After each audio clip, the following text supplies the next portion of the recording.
Tapi karena sudah sibuk dengan memikirkan kesalahan diri sendiri, sehingga misalnya kita baca Quran, Rabbana dzalamna anfusana, lalu kita langsung ingat betapa hubungan kita dengan Allah itu harus ikrar dulu, merasa zalim dulu, merasa salah dulu. Nah kalau semua orang merasa salah di depan Allah itu mesti bawaannya agak mudah menyalahkan orang lain, karena kita bilang Rabbana dzalamna anfusana. Nah itulah ilmu-ilmu yang mungkin banyak pembaca Quran tapi hanya baca, atau kalau baca ini tok disebut al-haqi, ahli cerita. Yang dibutuhkan tuh al-qari', pembaca kemudian mu'tabir, kemudian mau beriktibar, seperti yang dilakukan tadi Harun ar-Rasyid tadi. Inna wa ta'ala arsala man huwa khairun minka ila man huwa syarrun minni wa ma'adzalika yaqulu wa ta'ala faqula lahu qaulal layyin. Ini kamu tidak usah memaksakan musyaddid keras sama saya, karena Allah Ta'ala telah mengutus orang lebih baik ketimbang kamu, yaitu Nabi Musa, ke orang yang lebih jelek ketimbang saya, yaitu Fir'aun. Itu saja harus beretika. Faqula lahu qawlal layyina la'allahu yatadzakkaru aw yakhsha. Dan alhamdulillah bawaan kita sebagai orang Timur atau orang Jawa itu kalau mau ngandani orang itu halus sekali. Di antara bentuk kehalusan kata-kata diceritakan di ayat lain ketika Nabi Musa ketemu Fir'aun.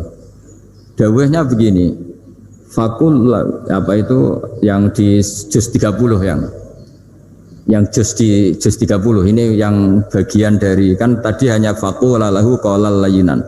Lahu qaulal layyinan itu bentuknya apa? Ya, bentuknya apa?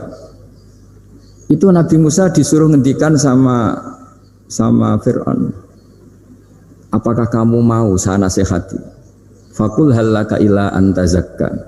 Halaka itu pilihan, hal itu istifham, laka itu otoritatif.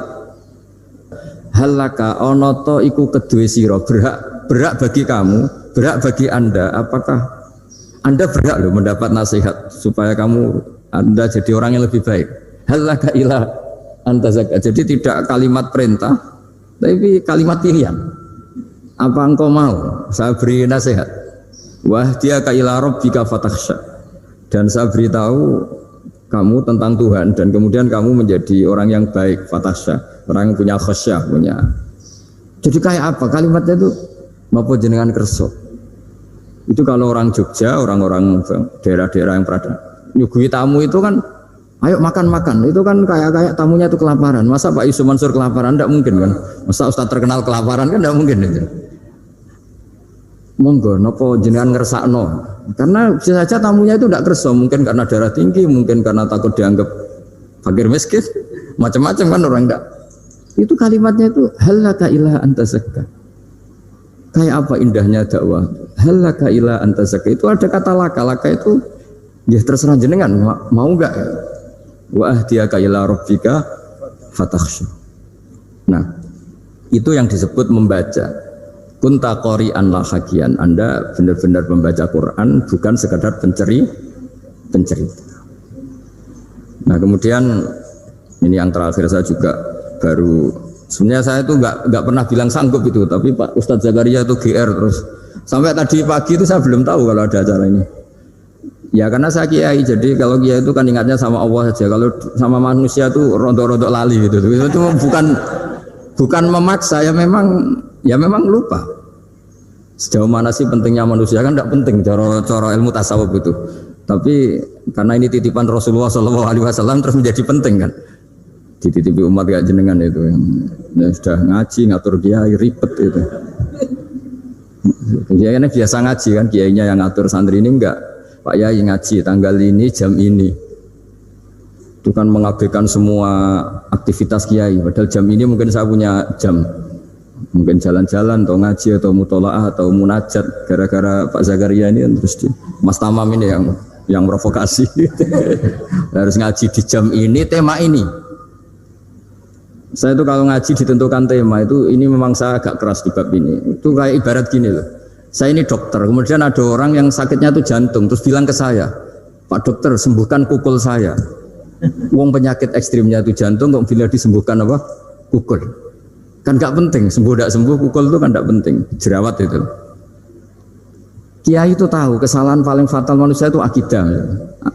Tapi kadang-kadang mintanya ilmu yang tidak akidah, yang nggak penting. Jadi kadang-kadang kiai itu ya digurui betul kalau di Indonesia itu. Misalnya ini tidak nyindir loh, memang marah betul kalau di bab-bab seperti ini. Tapi ini biar jadi ilmu masif, ilmu yang general.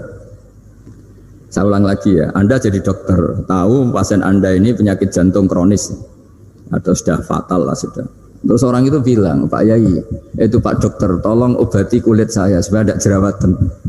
Kamu bilang ini orang aneh enggak? Aneh kan? Nah, kiai juga gitu. Saya sering itu ada orang mau haji gitu, Gus doain saya jadi haji mabrur. Pernah belajar haji Pak?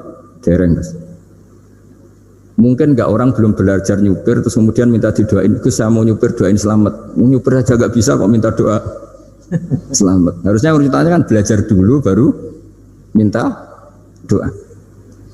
Tapi kali ini aliman bener ngajaknya akidah dulu, ahli sunnah kan. Nah itu bener karena akidah itu hal yang prinsip memang harus. Kalau kebetulan nggak bener taruh visi betul. Untungnya kalau temanya bener. Cetas yang harus dibenar tidak penting. Ini bukan apa-apa, ini saking ingin baik saya ya, keinginan baik saya supaya dulu zaman sahabat ya gitu. Kalau ada pertanyaan salah sama Nabi dibenerin, cuma Nabi terlalu bijak. Cara benerin tuh enak. Kalau saya karena tidak Nabi saja ya agak-agak kasar kan. Kalau tidak